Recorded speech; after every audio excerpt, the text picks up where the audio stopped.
we're about to meet with Spencer Potts, the CEO of Mad Hive, to learn more about the company.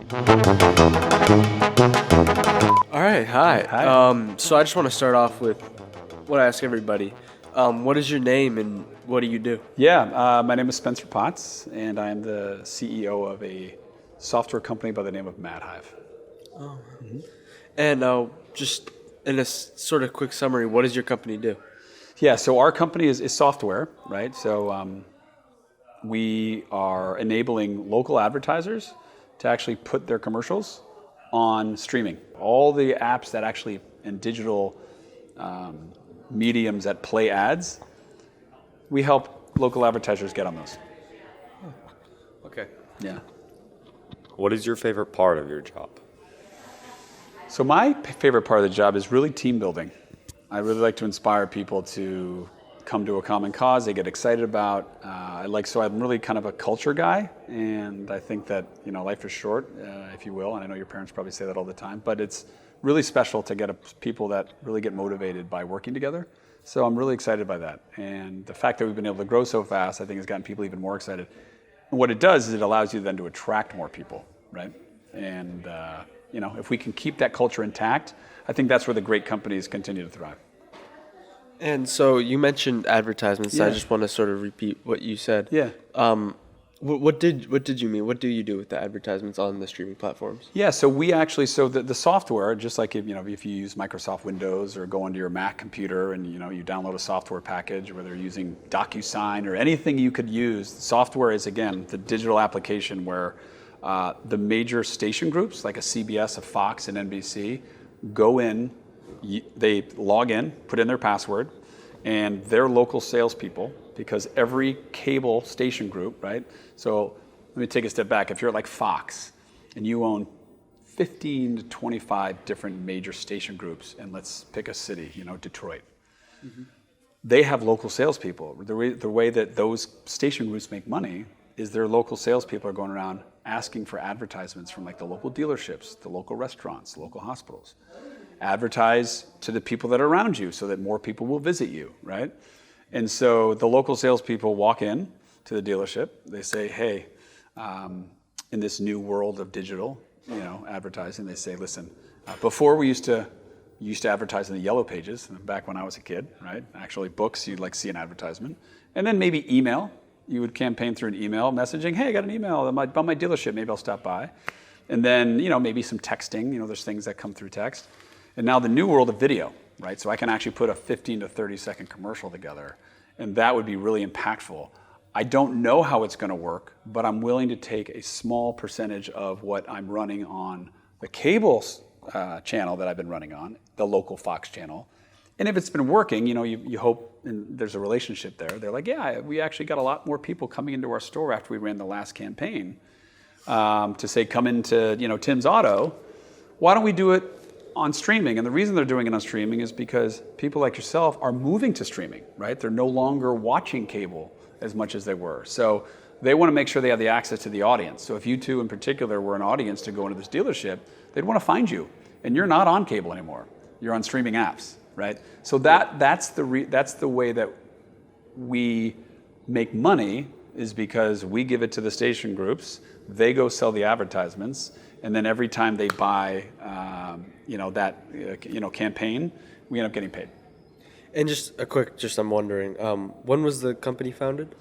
It was founded technically in late 2016 and started becoming a real business, and I would say started really growing in 2019. Yeah. So what is the process of getting local advertisers on TV?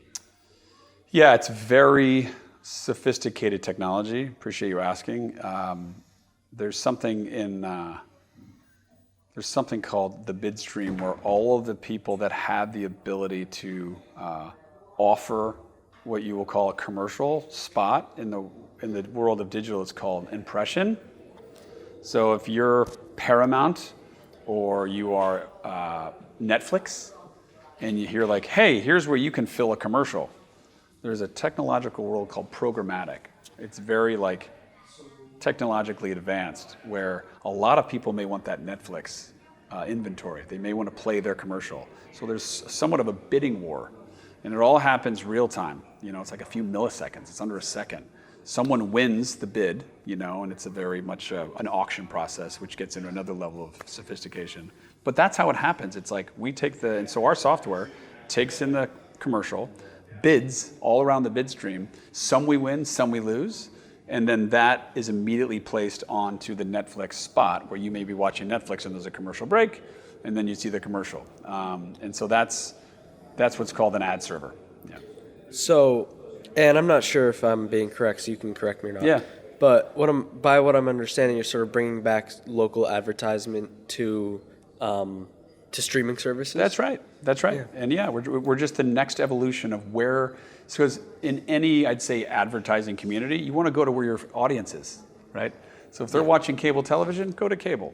If they're watching streaming, go to streaming. So we're actually bringing them to the new world of streaming, which was, again, very new several years ago. Yeah. That's exactly what we're doing. That's great. Yeah. What sets Mad Hive apart from other software and advertising companies?